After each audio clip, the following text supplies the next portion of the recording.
The Youth League has elected its new leadership at its National Congress. Collen Malatji is the president of the ANC Youth League.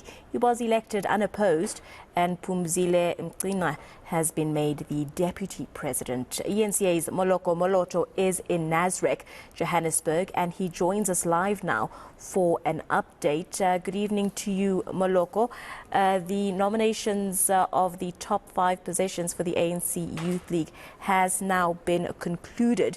A lot of celebration, a song, lots of smiles and hugs as those nominations came in and those positions of the top 5 leadership were filled. Just talk us through the mood at Nasrec right now and what the latest developments are. Well, Abigail, the young people of the ANC Youth League will say the mood is the mood of conference. And indeed, they have just elected their top 6 leaders. These are the officials.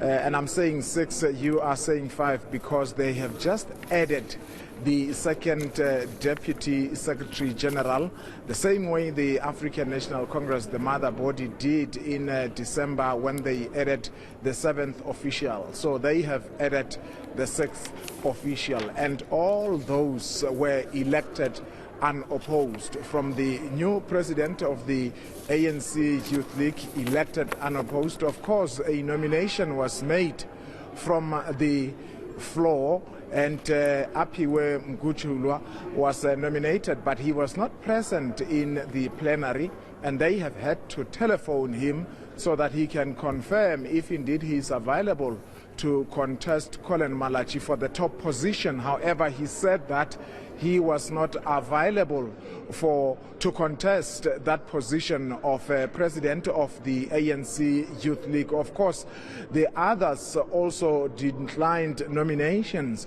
except Thuthukile Zuma, who until now was the national fundraiser of the ANC Youth League. She accepted nomination for the Treasurer General position.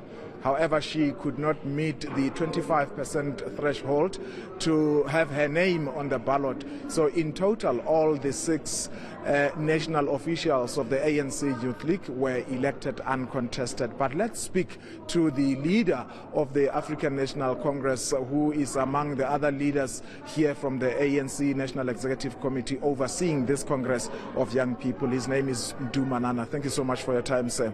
Thank you very much. The overall impression, are you happy with how things went?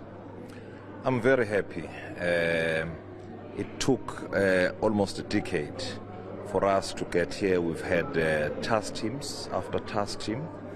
And we are happy as the ANC that we now have a fully fledged structure of the ANC Youth League, which will really organize and mobilize young people to rally behind the banner and vision of the ANC. But there's been a vacuum. You know, the ANC is a leader of society, and so we believe that when we have a youth league, then they take up the role to lead young people in society. And so we felt the vacuum as the ANC, and we are very delighted today that we have the youth league, which is not now in control. That is not under the control of the ANC. Yeah, you say as the ANC you are happy, but there are some members of the ANC Youth League, particularly some of them were serving in this dissolved interim structure. Phumzile Mgcina specifically, who spoke to us earlier, expressing her unhappiness, using strong language to say that this is thievery, these people are stealing a Congress, decrying the processes, saying some of the delegates had not been accredited. Can you take us through how the challenges that you have had to deal with to resolve, and has everybody in that particular plenary expressed satisfaction to a point that they said, let's all proceed? Indeed, the overwhelming majority of delegates were happy with our processes. Of course, these processes did not come without challenges. there were challenges, but no conference is ever perfect. But we tried our best to deliver a more credible conference. We followed all organizational processes. The National Youth Task Team was appointed by the ANC. And so the running of this conference had to be understood within that context, that it's the ANC that is convening this Congress, this 26th National Congress of the ANC Youth League, working together with the NYTT. And we would have told them when we reconfigured, or rather when we first appointed them and reconfigured them later, that they lost their autonomy when they were disbanded, and they will reclaim their autonomy when they are elected at a national congress. Now they've reclaimed their autonomy. They will run their own affairs, and the ANC will not meddle or interfere. We had to meddle because many a times they were at loggerheads as a team, and they could not really project themselves as the leader of young people in society as we would want them to be. Let's talk about the amendments that I am told were agreed to even before the election of this top six. One of them that I am told is that you have increased, or Congress has agreed to increase the term of office of the ANC Youth League NEC from 3 years to 4 years. What informs that, but also what informs the decision to add the position Second Deputy Secretary General the same way the mother body did in December?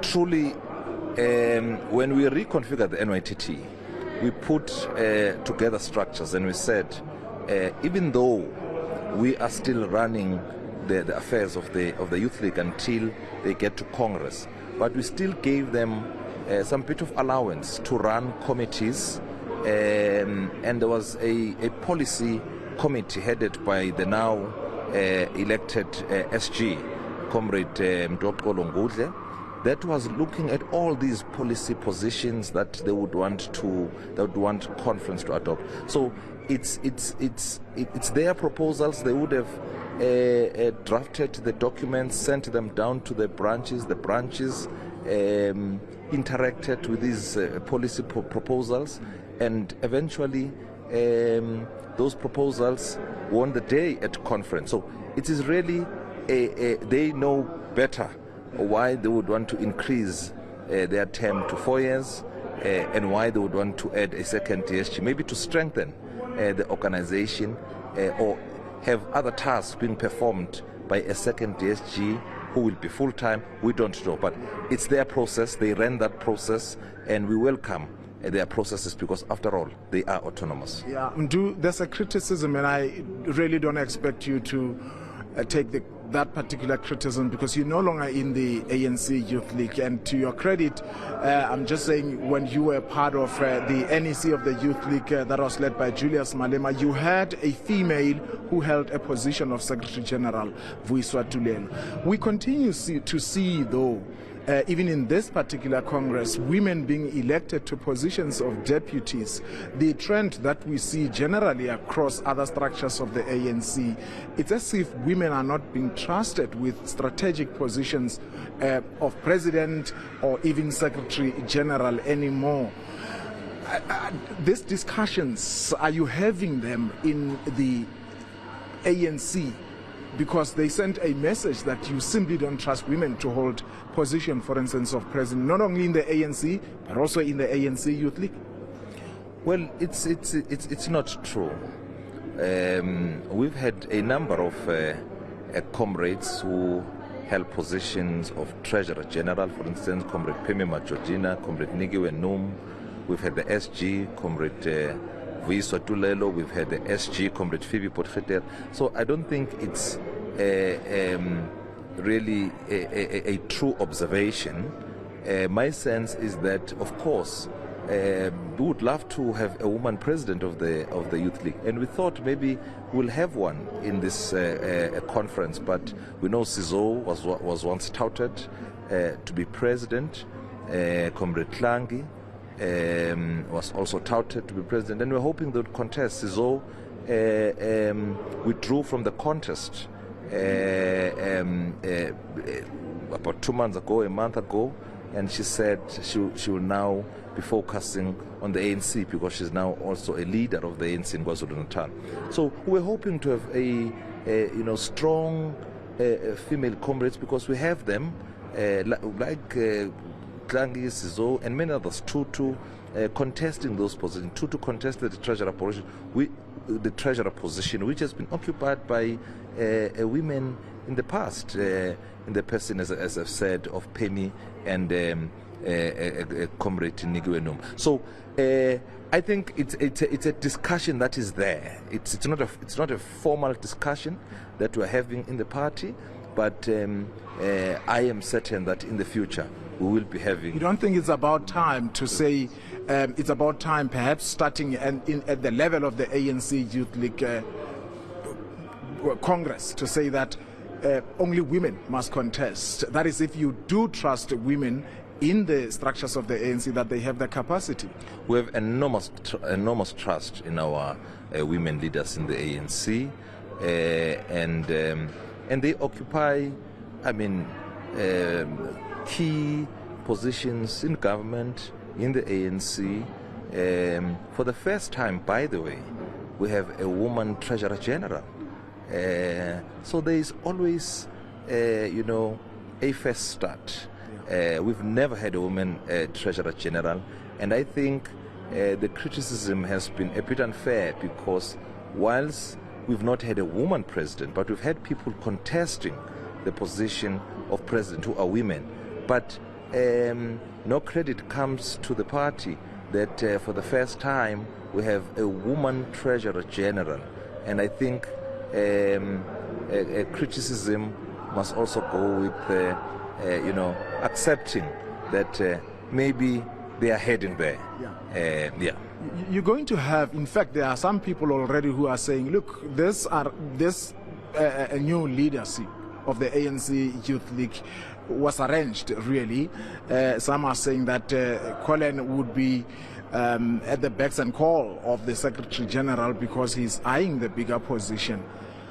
Are you going to be tolerant as the ANC NEC of dissenting views of the young people? Because there was also a tone from the SG saying that he is not going to accept anarchy.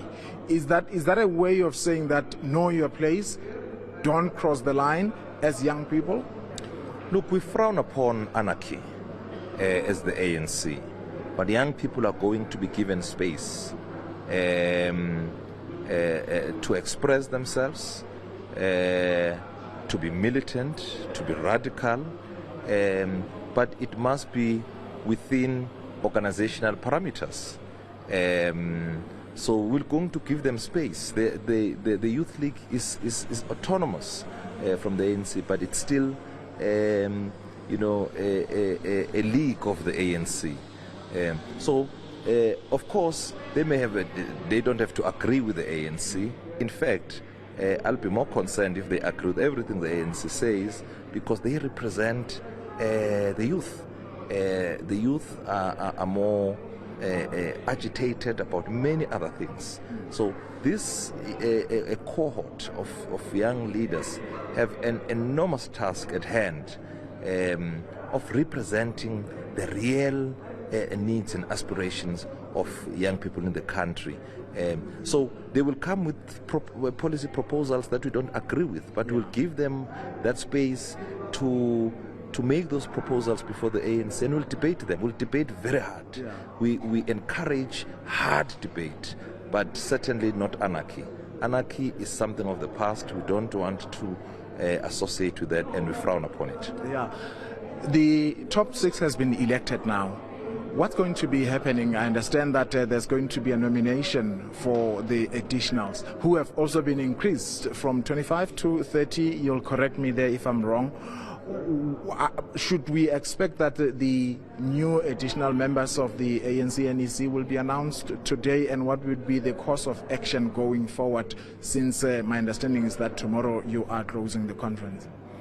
As I got to understand, I've been busy running a registration of this conference and doing many other things, because as head of organizing and membership of the ANC, I was tasked to be more of a caretaker of the leagues until they get to their conference, to assist them to rebuild and really get to their respective conferences. That's the Women's League, the Youth League, and the Veterans League.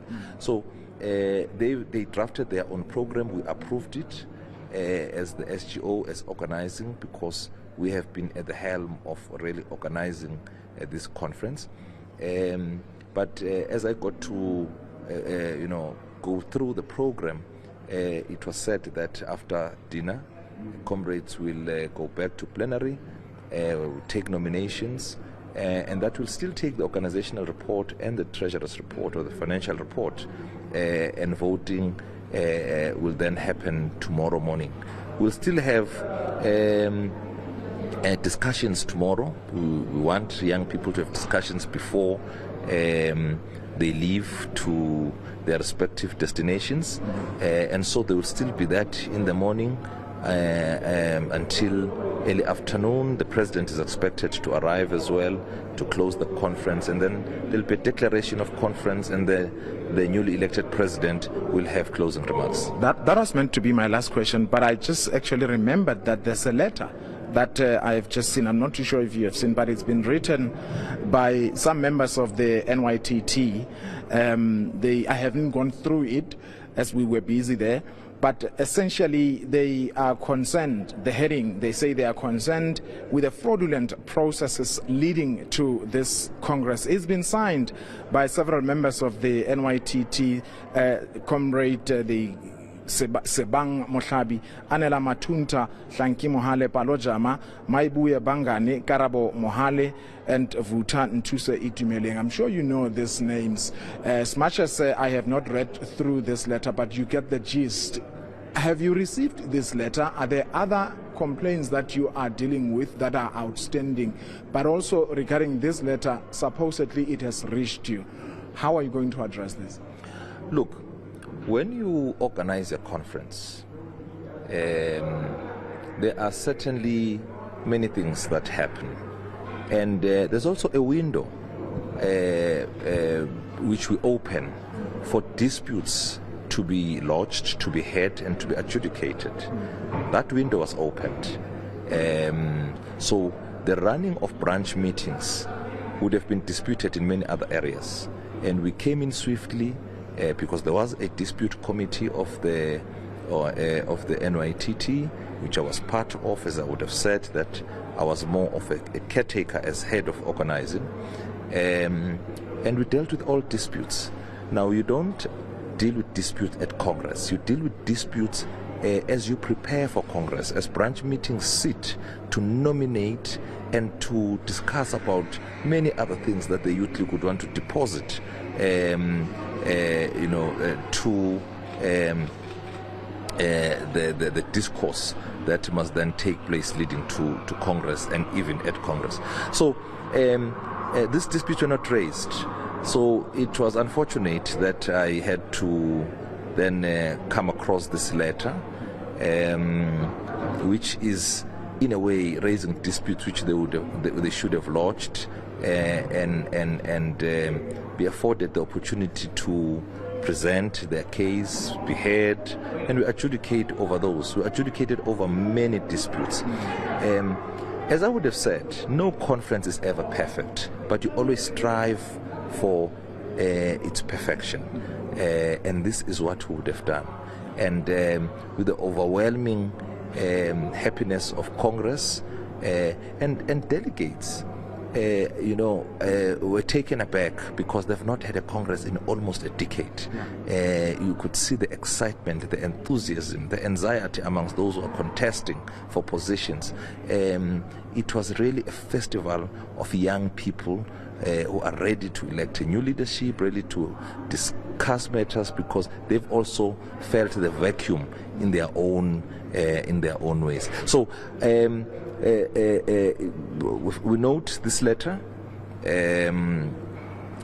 We would have told these comrades of the NYTT, all of them, not just the few that signed the letter, that their autonomy is suspended until they reclaim it at conference. They've now reclaimed it. Lastly, and just a quick one, does it mean therefore that the issues they raised here are not going to be attended to completely? Do you not therefore fear possible litigation? Look, we believe we ran a fair process. It was tedious, and as I said, it had its own challenges, but we managed it. And you see, the dispute resolution mechanism that the ANC introduced and which has since been adopted by its leagues has really helped us, because in the past we never had this instrument where we would listen to dispute, and that is why we had so many people going to court. I mean, they still do, but really that kind of approach has been minimized because of this instrument that we introduced. And I do believe that when comrades are unhappy about certain things, they must explore lodging disputes so that they are then heard. So if they decide to go to court and undermine the dispute resolution processes of the organization, they can certainly do so. And as an organization, we will defend. We've been. It has not been easy for the ANC not having its league.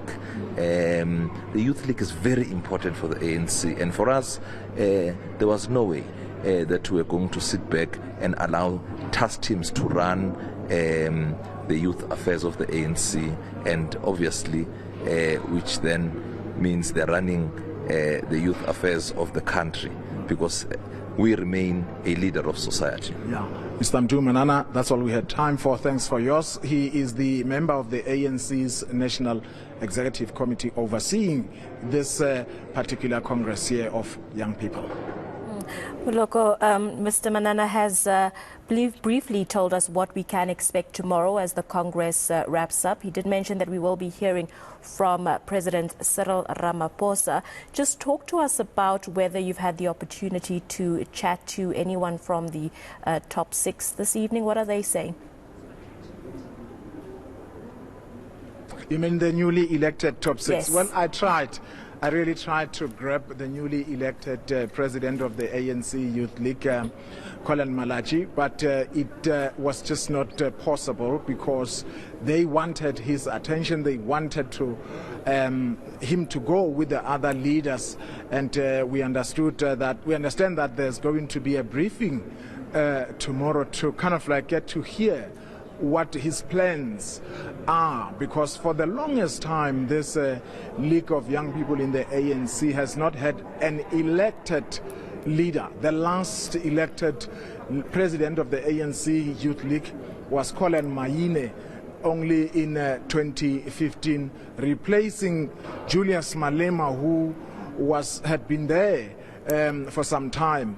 And of course, yes, tomorrow he tells us, Mduduzi Manana, that the party president, Cyril Ramaphosa, will be here to close the conference. And I suppose, obviously, because the Youth League being a structure, the same way you would see with the conferences of provinces, the president would certainly go there and address. But it's going to be very important and interesting for the next 4 years, because already, as you might have heard Phumzile Mgcina talking about, saying that he doesn't want these young people to be greeting him as the SG and the future, because he's saying stop focusing on the conference of the ANC that's only coming in 2027, because it's as if he's saying that people are trying to lobby him to contest for position of president of the ANC, and some people have said he's actually indirectly giving them the mandate going into 2027. Well, let's leave it there for tonight. Our reporter on the ground, Moloko Moloto, thank you for your insights there. He will be back on the ground tomorrow to get you through day 3 of the ANC Youth League's elective conference, and we will be hearing from President Cyril Ramaphosa tomorrow as well. But that's it.